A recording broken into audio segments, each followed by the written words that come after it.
Welcome to Cardano Over Coffee with your hosts Hero Pool, Jenny from the Blockchain, Lido Nation, Epoch Pool, BlockChalk, and TCT. Today we have the Teiki Network, whom are building a decentralized crowdfunding protocol for innovation on Cardano. Their testnet is set to begin on January 16th. Then we speak with Kyle from EpochSec.io, and we talk about cyber security and how you can reach out for him for your own personal or team needs. Get your coffee ready. We have a great show. Let's jump right in with Teiki Network. Hey, Teiki is here.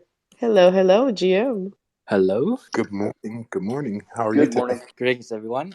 It's actually 10 p.m. here, so but yeah, it's very nice to be here today, and greetings to you all. Also, Awesome. no coffee for you? Yeah, I was You going to had say your coffee already? Yeah, in the afternoon, yes. Hello. you're good, man. Yep, we're here. There's going to be a little bit of delay probably, so especially since you're across the world. So I find that when the people are talking from across the world, there's always a little bit of a delay. So please introduce yourself. Tell us who you are, how you got into crypto, and then we'll talk a little bit about what you're trying to build. Sure. So my name is Hai. I'm from Teiki Network, and I'm here to represent Teiki, which is our first product. And I got into crypto and Cardano in 2017 during the ICO race. But I got interested in only Cardano for some reasons. Mainly because of the first three whiteboard videos. So I got attracted by the first one from Charles, and the second one was very interesting, about Ouroboros, and the third one was a critical one because it's about engineering from Duncan, who is very famous in the Haskell ecosystem for Cabal, Bystring, Graph type, and a lot of stuff. So I got into Haskell a year prior, and there were not many projects doing Haskell in production. So I got very interested to see a lot of resources being put into production Haskell at IOG and Cardano. I started to buy ADA and looking for resources to build.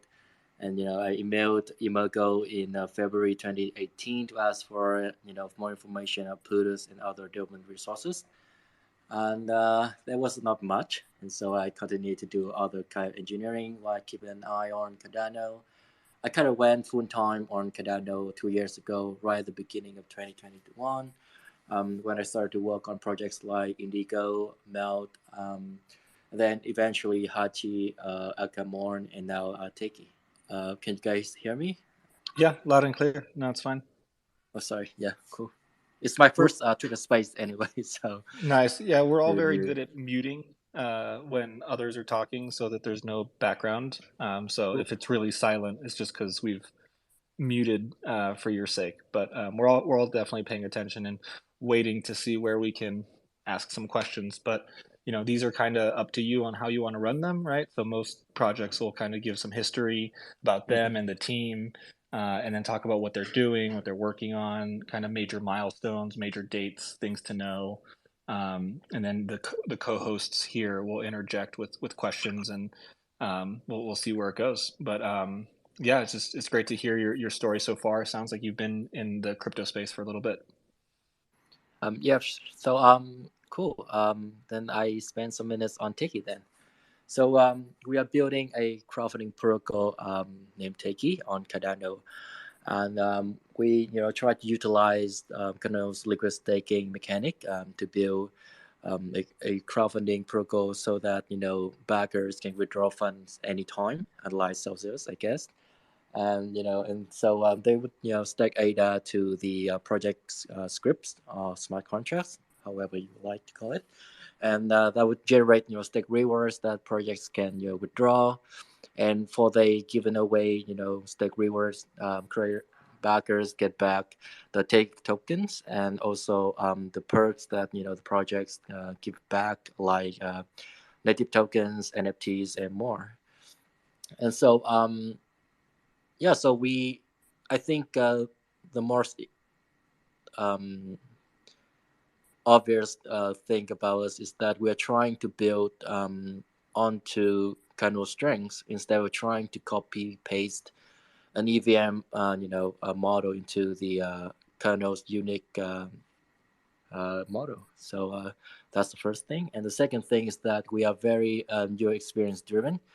So given the current trend in AI, where people get things done very quickly through AI, we try to integrate a lot of AI into the protocol, or more specifically the application, the user-facing application, so users can create a campaign in just a few days instead of weeks on something like Kickstarter or even Catalyst.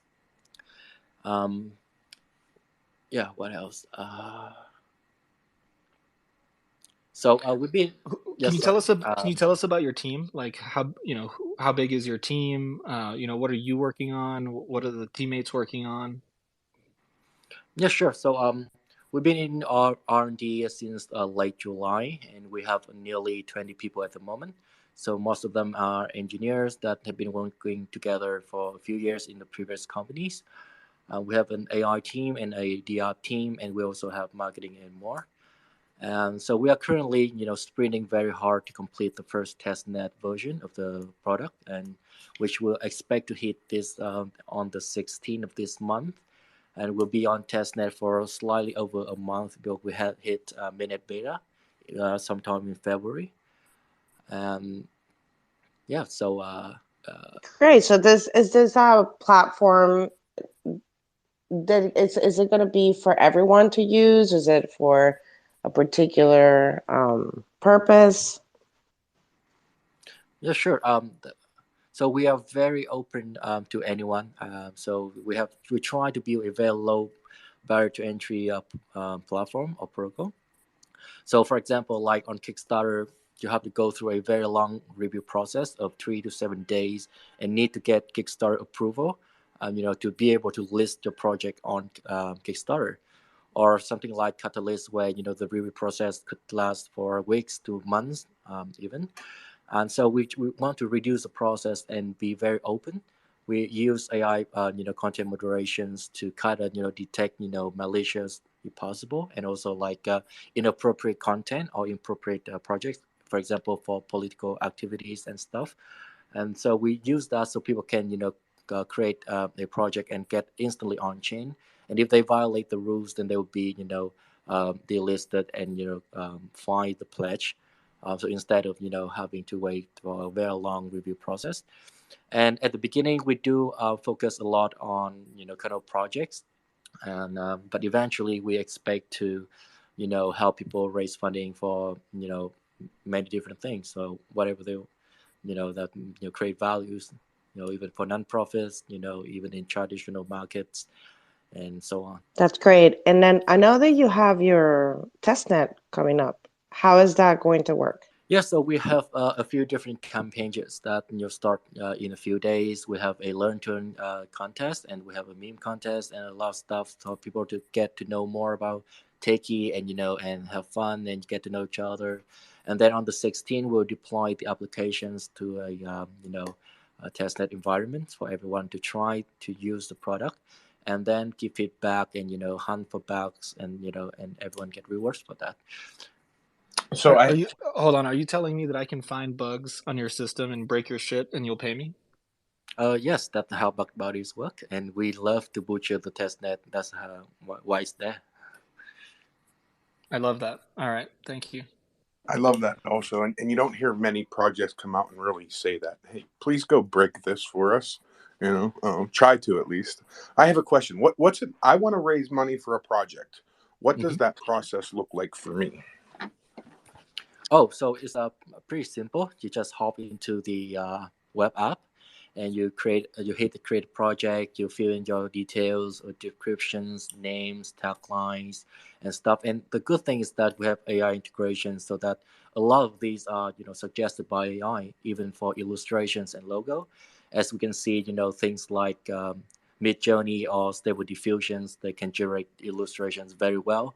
And for the matter of fact, all our marketing materials so far have been mostly generated by AI, for the visuals. For example, for the testnet launch rocket that we are looking on the screen was drawn by Midjourney. And so we expect for everyone to create a brand new projects in just 2 or 3 days. And if you already have a project and all the details laid out already, you have the roadmap and you have all the social medias already, and then you can create the projects in probably 20 minutes.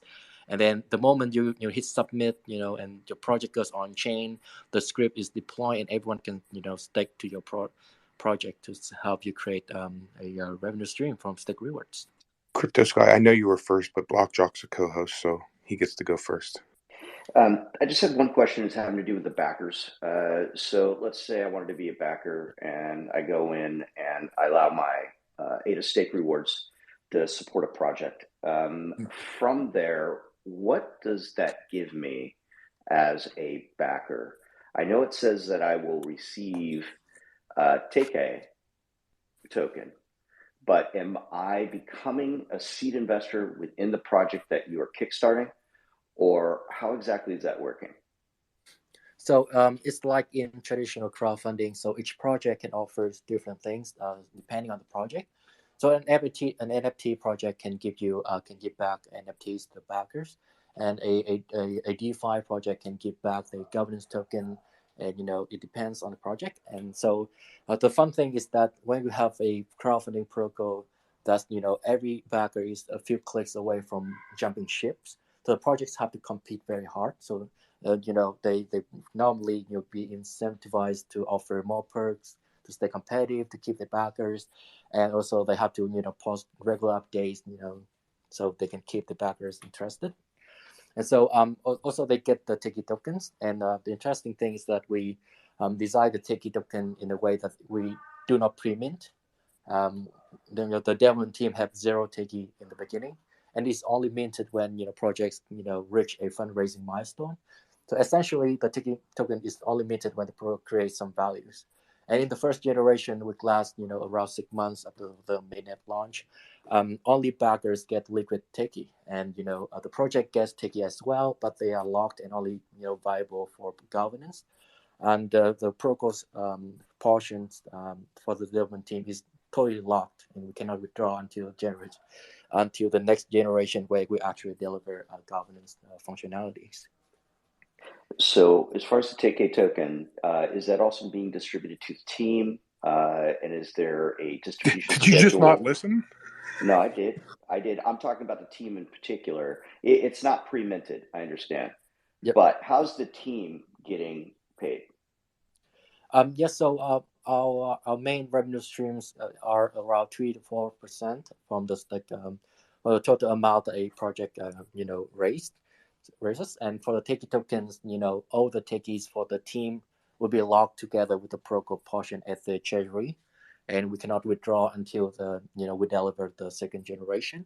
And even then, we only get a portion of that, and the rest get stayed in the treasury for the upcoming DAO in the second generation. So when all these Teiki holders can stake to vote on how to spend the treasury to continue to develop Teiki. Okay, great. Thanks. Appreciate it. I'll investigate a little bit further, but thanks. I would assume that that's all in a white paper somewhere. Yes, so the white paper is still under development. We are writing a very long one, but our introduction piece on Medium covers these information, yes. Awesome. So there you go, BlockJock. Medium article, sir. Crypto Scotty. Yep. Hey, so I got a question for, I don't know how to pronounce it. I'm just going to say Teiki. Teiki. Yeah. Teiki. Okay, thank you for correcting me. So Teiki, I heard you talk about wanting some white hat hacking done, security checking. Is that correct? Something like that, but any kind of bugs, for the testnet, yeah.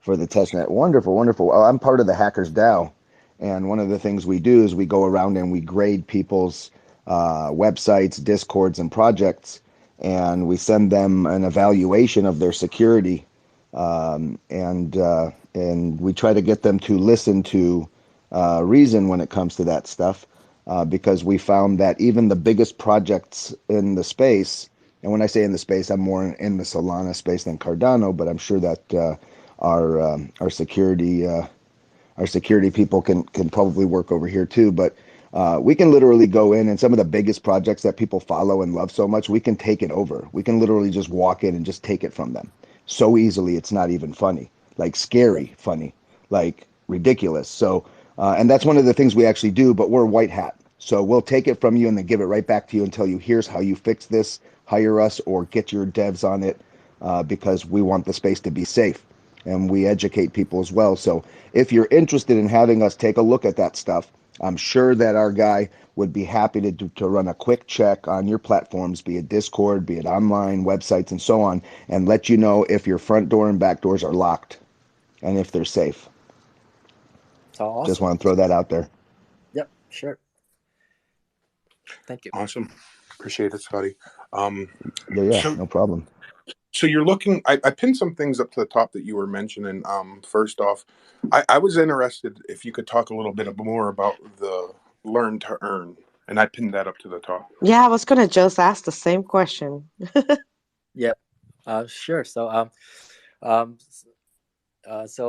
we have a learn to earn contest. So basically, we have a few resources for people to read, mainly our Medium articles and a few resources on Cardano and AI, especially the ones that we utilize. And so we have prepared a lot of questions, and we'll have a Discord board in our Discord server. So you can just hop into the Discord server and you can chat with the board, and you can do 5 questions a day. And then after around 8 days, we cover the best 45 per people, and just get 8 rewards for understanding, taking more, and just understanding things more and get closer to the product in general. And so that's the kind of thing. I find that very interesting. I've watched people excuse me, like Coinbase and other big people use that successfully to onboard people. So very interested in seeing a project use that as a tool to teach people about their protocol or network or whatever it may be. Yeah. Now, the funding for all of this, right? Here's where I may be a little bit confused. Are you running stake pools, or how are you generating these rewards to pay out to people? Oh yes, this is one of the best part. So we are not going to run any stake pool, and we want to work with the single stake pools. So in our scripts, on-chain smart contracts, we have rules that the projects themselves have the right to delegate to anywhere that they want.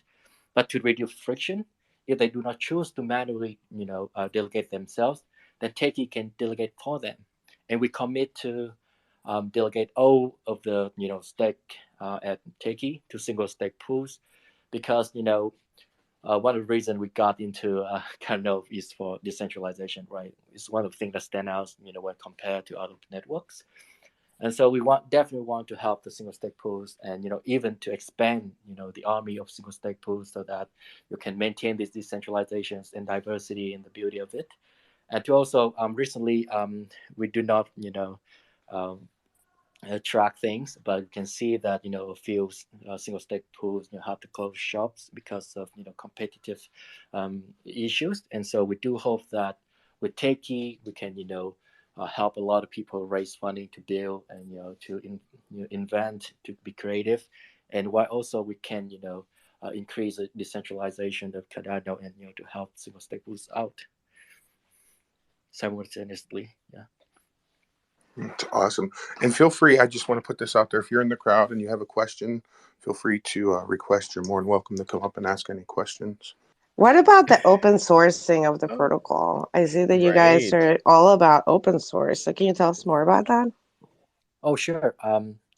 So another thing that dragged us into blockchain and crypto in general is because of the early open source culture, when Bitcoin and Ethereum and stuff, you'll get to open source lots of IOG and Cardano as well, of course. And so we really want to open source our technologies, not only for the sake of transparency, so users can understand how the apps work, and instead of trusting the development company, but we also want to develop with the whole ecosystem, right? So personally, I have some experience working with many open source projects in the Cardano, And recently we expanded to the whole team. So the whole team is working with tooling like Helios, Lucid, and ICANN, and all of those TypeScript and Rust stuff. And so it's very cool to work with all these brilliant people in the open and be transparent with it. And also so we want to also through this process to hope that we can push transparency and also developer experience on Cardano forward, because up till now it has been not very easy to develop on Cardano, and also because of that fact, many projects keep their source code closed to stay competitive. And so through this effort, we hope that we can push people to build easier, and so also to open source to because building is not the friction anymore, and it's going to be about creativity and inventivity. Damn it, I had a really good question and I lost it. While Hero thinks about that, did you say the company is registered? What's your jurisdiction? We are the company is registered in Singapore. Neat. Is that where most of the team is, or are you all over the place? We are in a few different places, but the main office in Vietnam. Excellent. So I remember my question, Lido. So you guys are about to hit testnet like on the 16th of January. You just started your Twitter account on November. So like 3 months you're on testnet in Cardano. Couple questions off of that, right? Yeah. How long have you been working on the project? And second, why just like are you starting to promote it now? Most projects are around for a while before they even hit testnet. Can you tell me a little bit about a little different for you, it seems? Yeah, so there are many nuances to that. So the first thing is that we've been developing the project since late July, and so it's not just yesterday.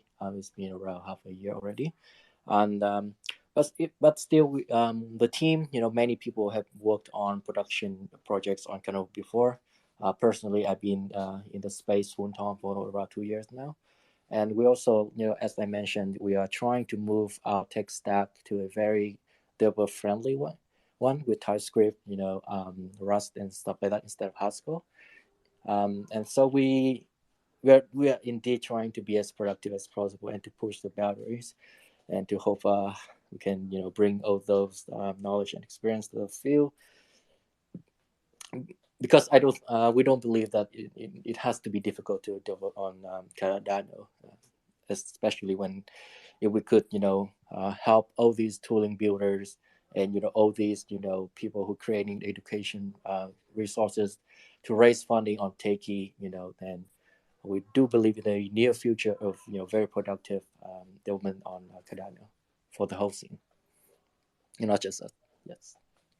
I'm very much looking forward to seeing your testnet and how that all works. I think crowdfunding is something that's very important for Cardano. For you have Catalyst, but like you said, it's a long process, and sometimes you get denied, even if it's a $1 million idea, just because other may not want to vote for you, right? Or there might not be a lot of participation. So this is another great outlet for or a lot of red tape too, right? It's yeah. Mm-hmm. Oh no, this is perfect. Interesting for sure. And I'm glad that you came on and talked about it. Is there any kind of one last things you just kind of want to let everybody know, or call to action for people? Where can they go to find out more information about you, the team, everything? Yeah, I would love to thank you guys again for joining today and having me on the show. And also, it'd be nice if you can, follow us on Twitter and hop into our Discord server so we can continue these nice discussions, and to also participate in our testnet program. That would be very wonderful. Awesome. Thank you so much for coming. I really appreciate it. I know, I was surprised that you scheduled for 2 days after we spoke. So I'm really glad you did. And I'm looking forward to putting together that, a space where we can discuss more about developing, improving developing Cardano. I think that's such a great idea. So look forward to having you again. And wish you the best on testnet. I would like for you, like maybe, after your testnet is done, maybe stop back, let us know how everything went. Just give us an update. Yeah, it will be my pleasure. Sure. So awesome. Thank you. Thank you, man. Let's go cut out together. With that being said, if you came in, you're good, man. Oh, would you say something? I know. I'm sorry. I got a call, so my phone acted weird. No. So anyhow, I'm gonna go ahead and move on. We do have a second guest coming up here soon. I appreciate your time. I'm just gonna mute you, Teiki. You're more than welcome to stay up as a speaker, but I'm just gonna mute you so there's no background noise. And if anybody has any questions for him, please feel free to DM him. Obviously, if you have any questions that any of the hosts or co-hosts can help you with, feel free. Our DMs are always open. We do have a security expert, Holy Macaroni, coming up next. But before we talk about security, web security, let's talk about what we were talking about earlier. We had a large conversation on Celsius Network. And why did we have that conversation? Because we want you to know how important it is to get your funds off an exchange. So buy your ADA, your Bitcoin, your Ethereum, your Solana, your whatever you're buying, and then get it off an exchange. Hardware wallets work best. Ledger, Trezor. Check it out. There's a link in our link tree. It helps support the show.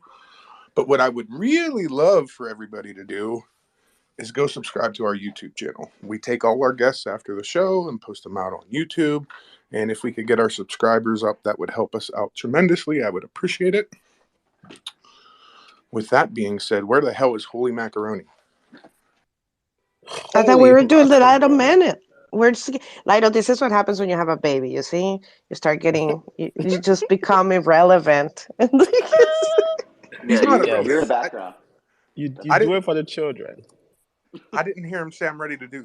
He usually just jumps in and is like, this is your Lido Minute on Cardano Over Coffee. This week in Catalyst. The next Catalyst town hall meeting is coming up on Wednesday. Catalyst, as the previous guest alluded to, is one way to get support if you're building something on Cardano. Sometimes that's a grant. Sometimes that's finding other people to collaborate with. Check it out if you want to know more about what Catalyst is and all the different ways you can jump in. Go to lidonation.com, search Catalyst, and all our Catalyst related content will come up.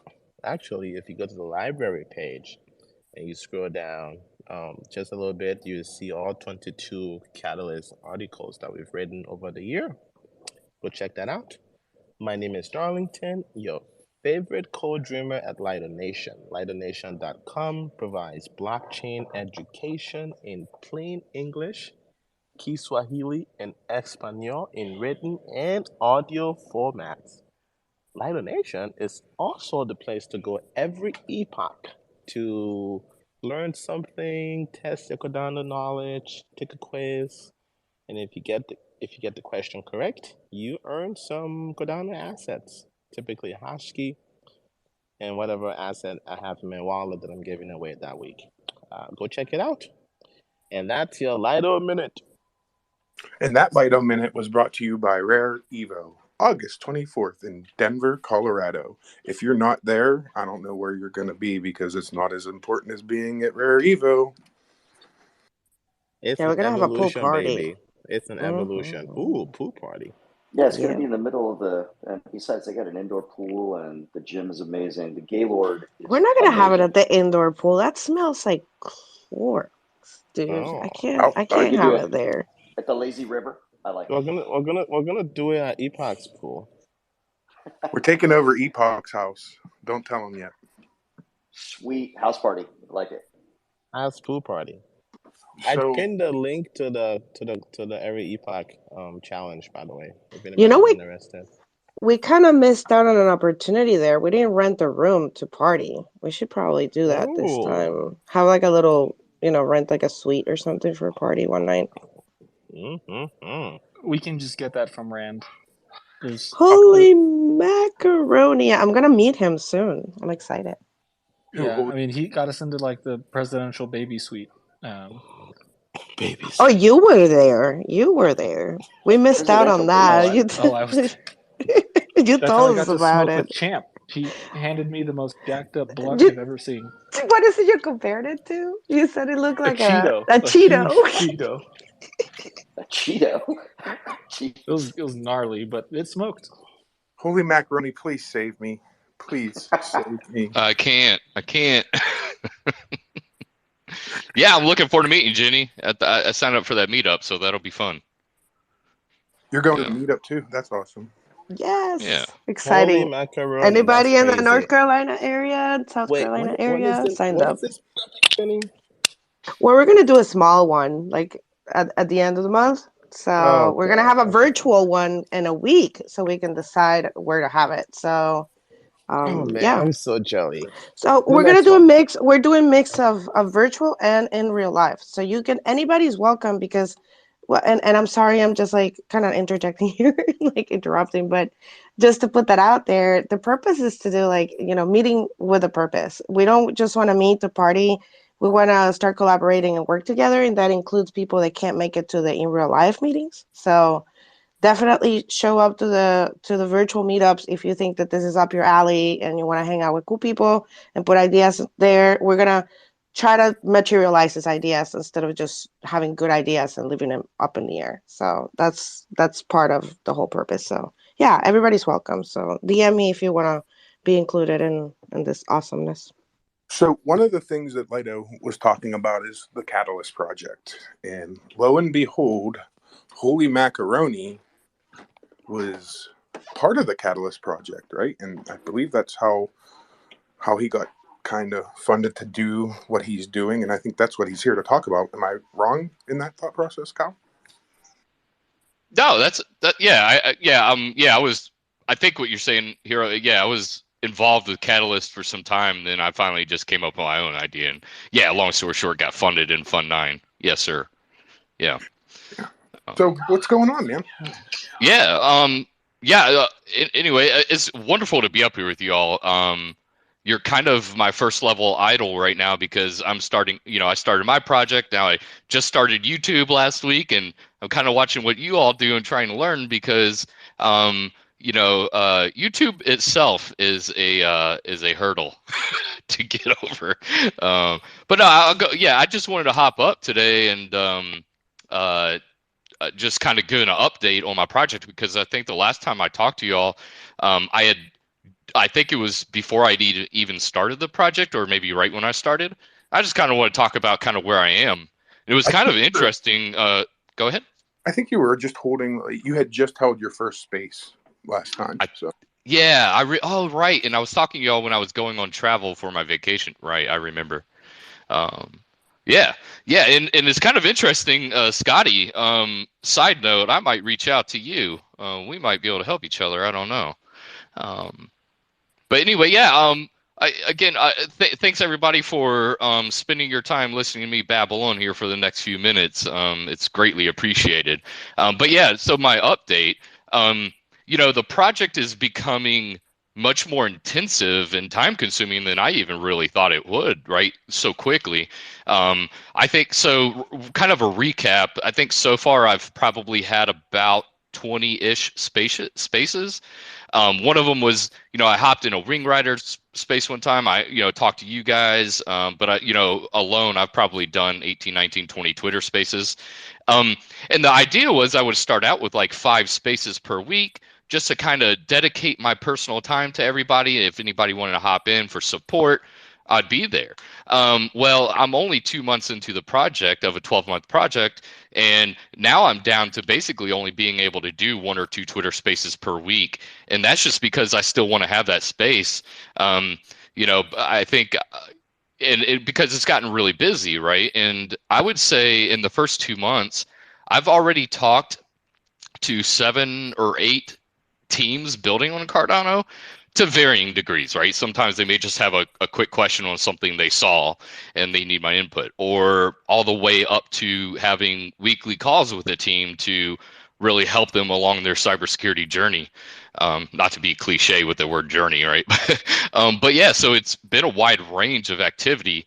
But yeah, 7 or 8 teams. I've probably helped a dozen people or so individually, either just textually or having individual meetings with them to walk through whatever issue they might have or whatever questions they may have, that sort of thing. I also have my website, which is atrocious because I'm not a website developer. I actually have 2 guys right now on the side, in their spare time working on an actual dedicated site for me. So maybe sometime in the 6 or 8 month mark, I'll have a much better site. But my website, epochsec.io, is really basic. It's really just my contact form with my calendar where you can set up a meeting. But then I have the information feed page where I post all the Twitter recordings, any documents I've written. I think I've written about 6 documents so far. Some of them are around like operating system hardening, or maybe just basic daily things to do as an average user.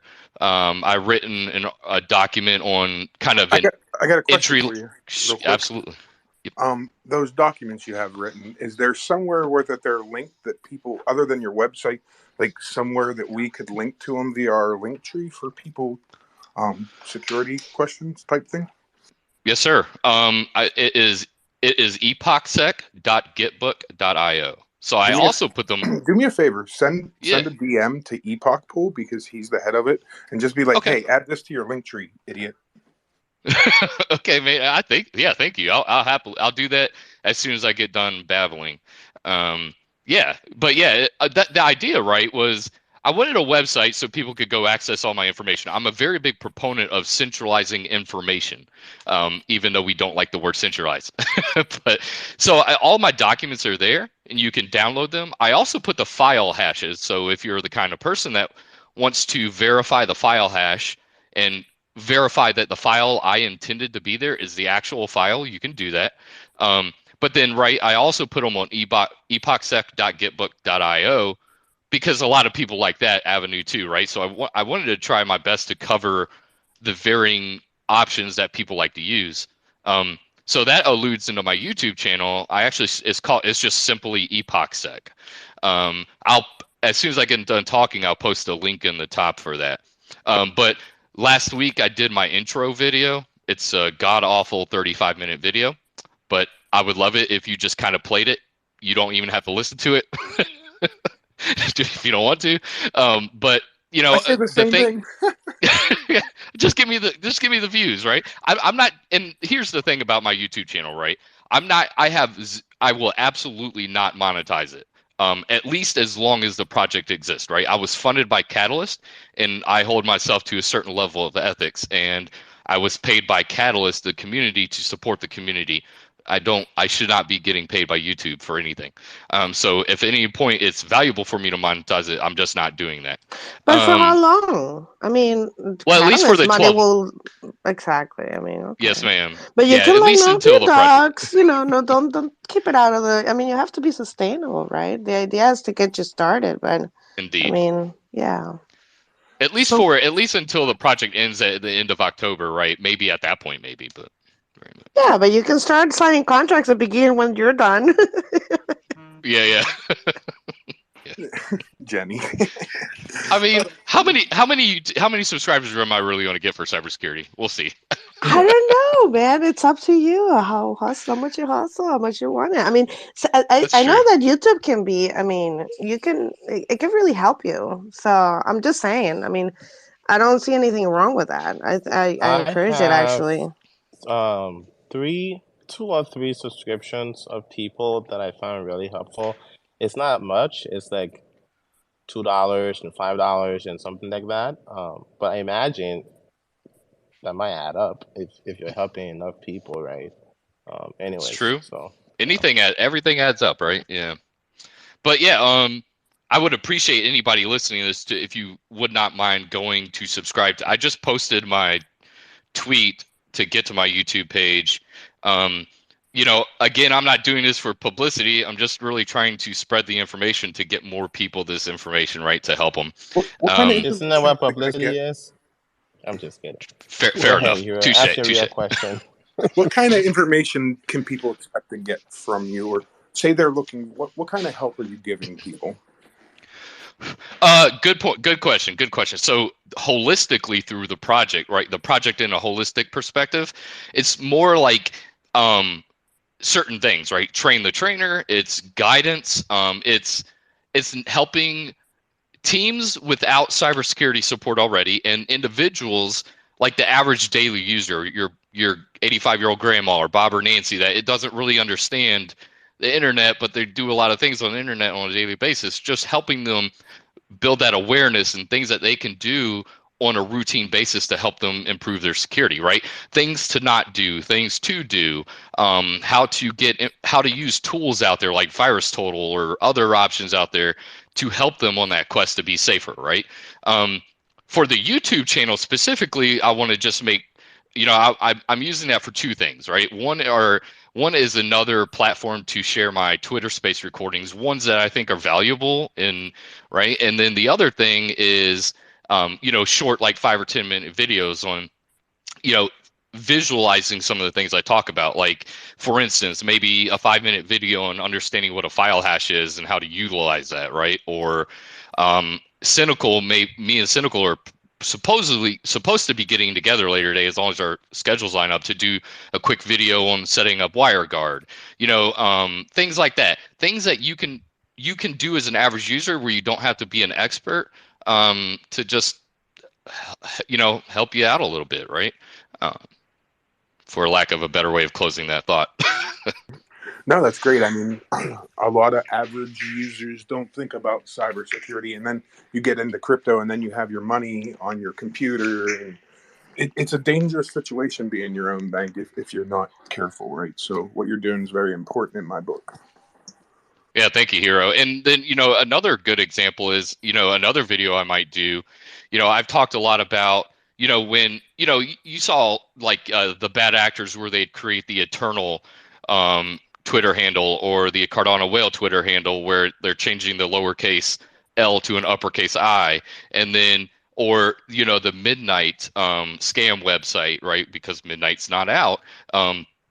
How to identify things like that, and how you can research something before you actually interact with it, right? How to go find out what a domain's registrar is, and if it does look suspicious, how to report it to the registrar, or how to use who.is or ICANN to gain some of that information about the thing you're going to, right? Or maybe how to correlate information to build trust in a person or a team.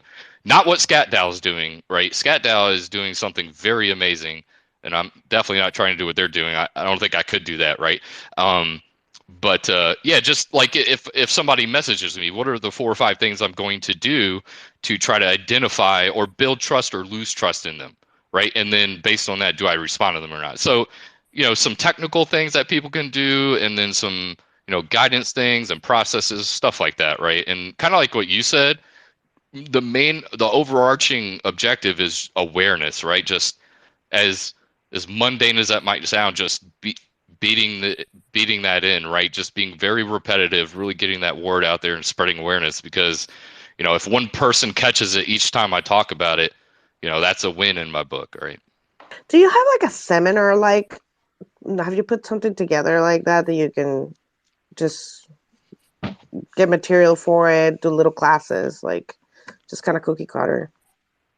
I think this would be great for that. Like, have you put together like a little seminar type of thing? Like that you do activities with the group. You know what I mean with a seminar? It's like a small group class kind of thing. Like I guess I don't know. It's a good idea. I haven't done that, but what do you think about this? I thought about, doing live YouTube videos where it's kind of an interactive thing. Or I also had a meeting with Blockchain Learning, that guy that actually ran for the Circle as well, that runs Blockchain Learning Center, like last month. And just him and I are so insanely busy, I haven't been able to do anything around that regard. But he wants to help me like bring my content into kind of a training thing. I think Lido, I think you did that, right, with them?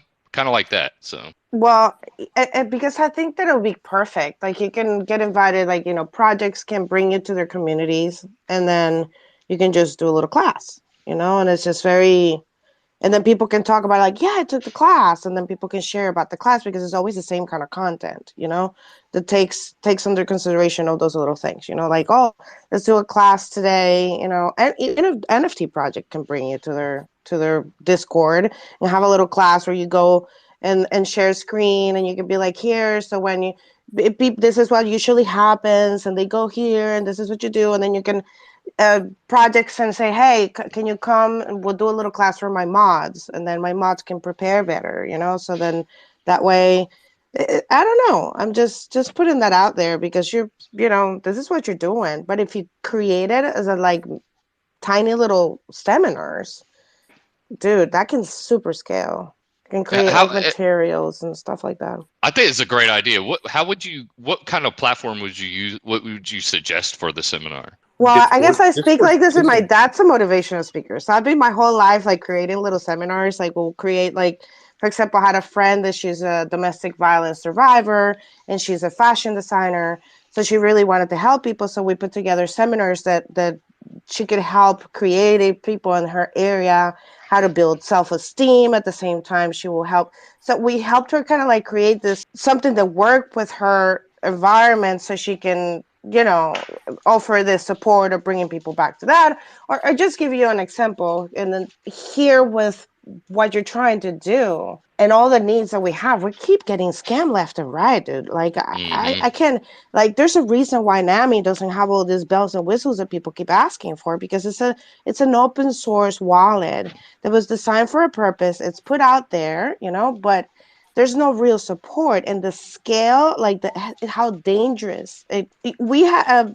Alessandro put NAMI for funding some rounds back, and he kind of like left that there because he didn't add the mobile version. But when you take the risk under consideration of what it could do to the ecosystem if you add a mobile version of NAMI, and as an open source wallet tool, that, I mean, the amount of people that lose money when NAMI came out was horrendous. Like I still have PTSD from it. It was so many scams of people going in the wrong website and draining their wallets.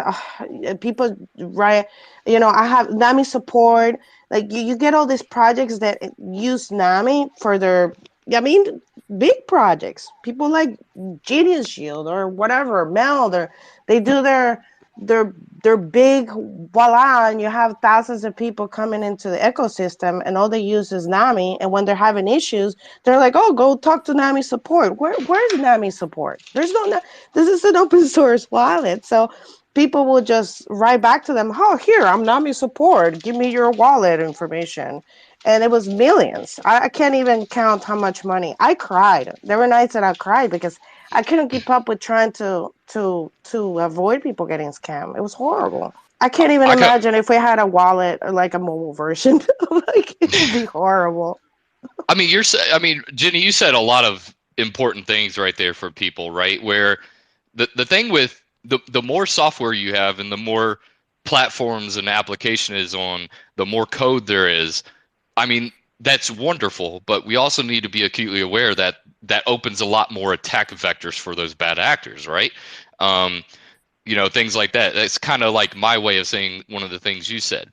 The other thing that you made me think of to mention, I talk about a lot, is people need to keep it in the forefront of their mind that just because you're using a crypto wallet and you're transferring crypto back and forth, you need to remember that while you're doing things on blockchain, 90% of what you're doing is still the traditional internet stuff, as people like to say, Web 2, right? You're still interacting with websites. You're still interacting with people on social media. You're still using email. You're still using all of these attack vectors that bad actors have been using since the beginning of the internet, right? So they're very well seasoned at this, right?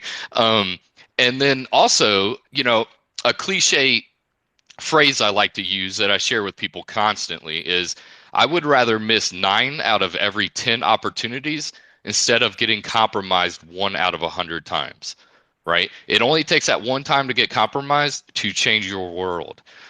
If if I just learned about something and they're launching something in 10 minutes from now and I need to interact with that to take advantage of it, I'm probably not going to do that because that's not enough time for me to build trust on that thing, right? Um, and if I learned that that was a mistake and I would have gained a lot of value or something out of that, that's no problem. I'm fine with that, right? Because it could have gone the other way and it could have been that one time that I got compromised that completely affected my world, right? And it happens more than people realize it. Honestly, it's just I know it it's depresses crazy. me. It's Yeah. depressing. I'm telling you, I cried myself to sleep several times. It's like we joke about it, but it's not funny. It's No, I bad. just saw someone the other day, right? Sorry, You hero. know, like a few weeks ago, someone created that malicious midnight website pretending like the dust token was out and everything, and people all reported it. And Pete from Learning Cardano, I think it is, right, he asked me about it. So I did a lot of research on it and ended up getting reported to their European registrar, and they took the website down and everything. But then apparently the person relaunched it, and I just saw someone yesterday actually get compromised by going to that fake midnight website and trying to buy quote unquote dust, and then they lost all of their ADA. Right? I'm going on a rant. Sorry. Well, it's a sad story. But I was just sitting here as you and Jenny were talking, right? And maybe it's something you could think about in the future. She was talking about, holding security classes for projects and that type of thing. Would you ever think about maybe doing like a whole training class, almost automated, where you wouldn't have to do it with your YouTube videos, yada yada yada, and then they would get issued an NFT, level 1 security from EpochSec completed. You know what I mean? So that way they can say, hey, I've completed this security class, right? And Right. almost like a certificate type thing. Like training people for that, you mean? Or getting, and froze those credentials. Got it, yeah. I love that idea. I've thought of a similar idea, but not as good as that idea. And I would love to do that. I think I need to put some effort into finding somebody to help me with that, right? Because the development part of it. And there's lots of tools out there. Anybody who's done training, created training modules in the past, there's a lot of tools out there that you can use that will import your videos and yada yada yada. So there's definitely experts out there that could help you with creating something like that. And you know what could also do? Have like a form that you can put out there that people can like throw in, challenges to you, so you can start thinking about things that maybe you didn't think about before, like on how to educate people, like on the areas that people need to be educated on, because there's simple things like, I don't know how to start a Discord server. So you get the same people that you end up like when you're around, you identify the people that go out there. I'll build a Discord for you. And then they go in there and then they give themselves this, like they give them God permissions to themselves.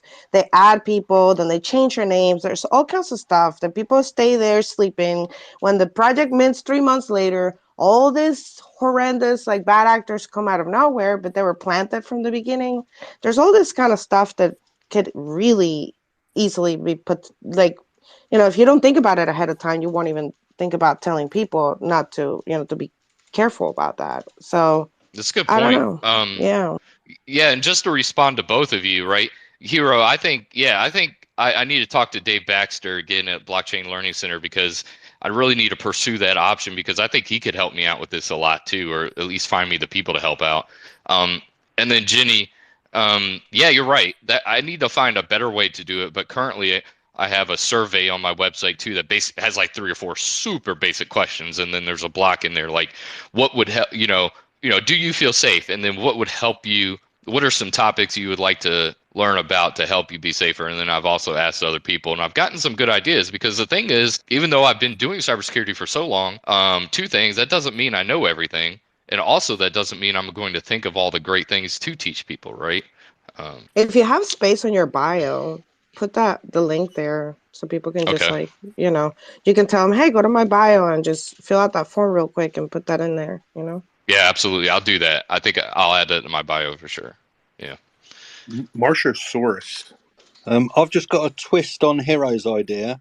So at the end of your course, you have a site that should like have all the flags of a scam, It should be very bad. And then anyone who actually mints the NFT, although it isn't a scam, is the people you need to help more. So everything they learn, they shouldn't mint from that site. But yeah, basically, so they're trusting you at the very end, but you've laid up all the flags of something very bad, and then yeah, you could just a thought on it. That's a fun, interesting idea. I like it. Yeah, like if you fail at this, you get a bad NFT. And I'm going to help you. Santo, sir. Hey guys, how you doing? No, I came up to spark the conversation around oh my god, the scam. I don't know how to say it. The scamability of open source, and then at the same time, we're all like preaching open source. Oh, you're totally taking it. Come on, Santo. You always. It's Santo, not one or the other. Go ahead. Sorry. No, just saying that. That's it. I'm just teasing Santo. He always comes like brr, brr, with open source. That's a good question. A lot of people debate that all the time, right? It's really, you can argue both sides of the spectrum with open source, right? One is all of that information is now publicly available for bad actors, and they can more easily take advantage of it. But on the same token, all of that information is now publicly accessible for all of the good people, and then they can help improve that open source information or code or whatever it is to make it more foolproof from bad actors, right? So what that reminds me of? The whole argument between open source and non-open source. This is the song that never ends. Yes, it goes on. Oh my god, yes. Right? No, you're gonna always have somebody on the open source side and somebody on the that isn't my take. So there's been lots of very successful commercial products that are built on top of open source, but their final product is secured. But you say secure is not the same as saying open source. That's another. Well, no, it's just you just said it, Jenny. But as for particular reasons, so you have to everything is. It's not generalized. It's like you say it like it's just one thing, but open source is important. Even people like Bill Gates says that's going to be it. They know that this is the future, but it's about. It's an accordion, right? You're not saying no to one and yes to one, but it's like I don't understand why the take on no open source. I know it's your show and everything, but you're not letting me speak. Okay, so I have built software companies with open source, but when we take it to market, we have it controlled. So you were just talking about how Alejandro released NAMI completely open source. But he's not marketing that. That's what I'm saying. That's my point. That is, you're making my point. So what I would love to see is more education on how you build a business on open source, because you can, and it saves engineering time because you get a lot of participation, right? And you get a lot of R&D, and you get a lot of stuff done that would, if you kept it to just your own organization, it would cost a lot more. So that's why Bill Gates says it's the future. But if you've never built a business on top of open source, so this is why IOG, they just say they're just engineering, and the community needs to do the rest.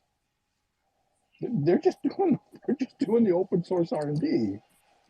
So when you go to market, you need to know the risk. And so I love what Holly's talking about. Great stuff, and I can tell he knows his shit. So all of that, when you go to market on top of an open source product, you need to understand it. I'll just stop there.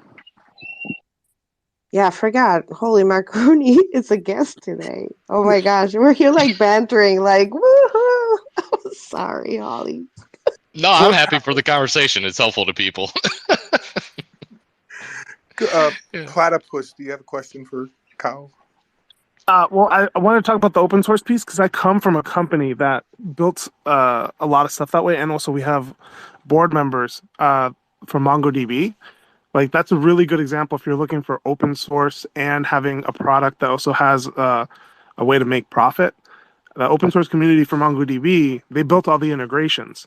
So they built the use case of the database and being functional and usable, and then taking those open source integrations and then applying them into their product, and then charging people for it. They didn't charge for the open source integration, but they charged for the service, for the database, the integrations, and then now with Atlas, they have the open source cloud, which you pay for the service, right? So there's an application for open source being the gateway to build the functionality, usability, and scalability, and then making sure that the company builds the solution. Just like IOG, they're just building Cardano, and then everybody else is building all the things you can do with it. I come from Datadog, so we built an open source agent that people build their own integrations for. It's very usable, and then now there's a marketplace on Datadog where you can build an integration for a particular use case that the company hasn't built, and now that can be charged for yourself. You can charge a little bit of money monthly, but now you have that use case, the community built something, or another business that has a solution built something, and now that's added to the product. And then there's just a little charge for the use case of putting a dashboard together or collecting certain set of metrics. So there's always a way to profit off of open source, allowing the community to build out integrations and scale the company, but also giving everybody a way to win. So in my opinion, if everybody has a way to make money, then the entire business has a way to make money. Appreciate it. Appreciate the information. I'm not a builder. I prefer when things are open source, some things, and I understand why some things aren't open source. So I understand both sides of the argument. And I see why some people say they can't monetize with open source, but I think that they're just doing open source wrong. So Holy Macaroni, back to you, my friend. Anything you want to get out, just kind of finish up with you, where people, anything, upcoming space, anything like that? Yes, sir. So two things. One, I pinned up top two different tweets, one for my YouTube channel and then one for my pinned tweet on a Holy Macaroni account, where it just talks about the overall project, and you can find my website, which is epochsec.io. You could go view my documents on epochsec.gitbook.io. You can set up a meeting with me if you go to my main website, epochsec.io. If you go to the contact page, I have a Calendly on there. You could pick a time and stuff just like everybody else does, and it'll send us a meeting invite. You can message me on Discord, Telegram, Twitter, whatever you want. I'll help you out. However, just if you don't have my information, just send me a message here first, and I can give you my information on whatever social media you use. I'm willing to help out anybody in any regard, right? I just really want to help people. I'll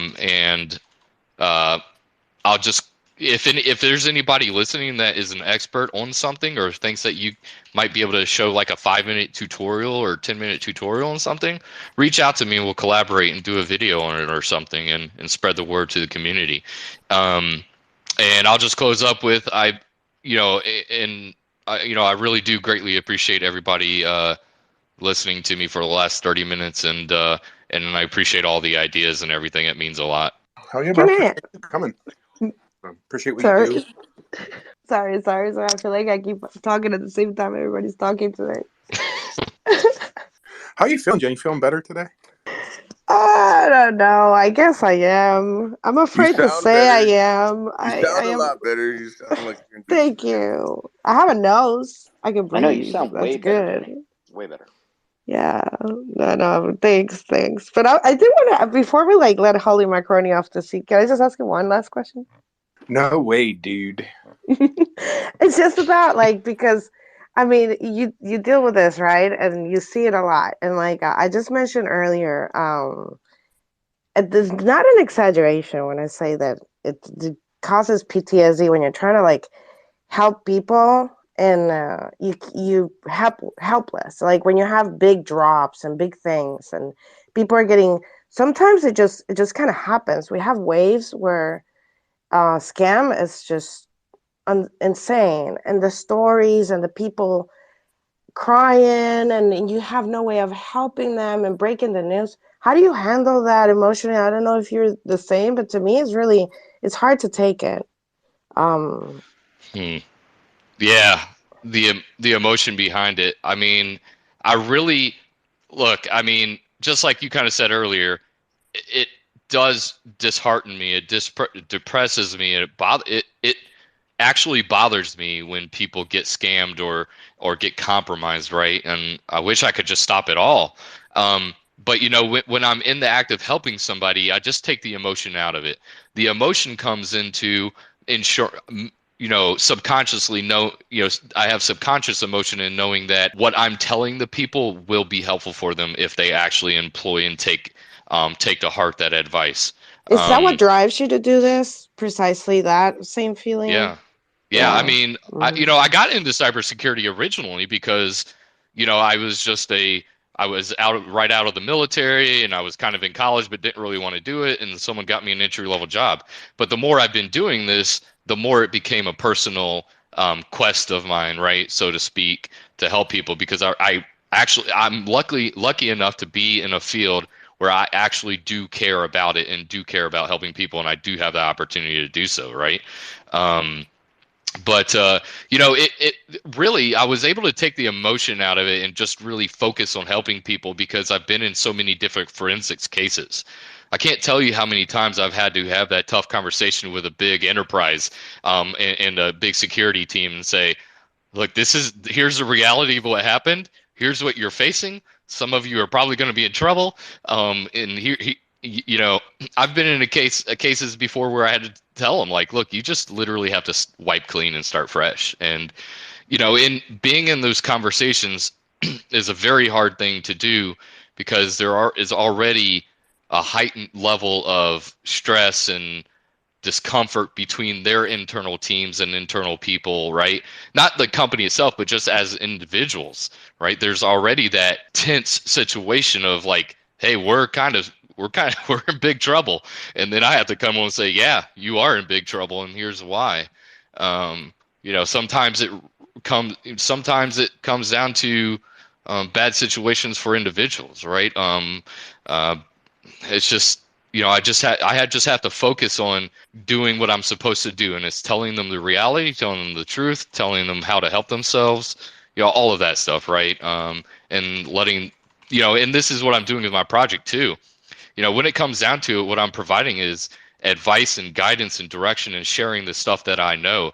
At the end of the day, you as a team or you as an individual, it's up to you to take action on that and protect yourself and make the right decisions for your business or as you as an individual, right? Because you don't have to do all of the things I say to do. Security is a layered approach, right? Do the things that works for you and that you think is good enough to secure yourself, right? um, you don't have to do all 500 things that I say, but yeah.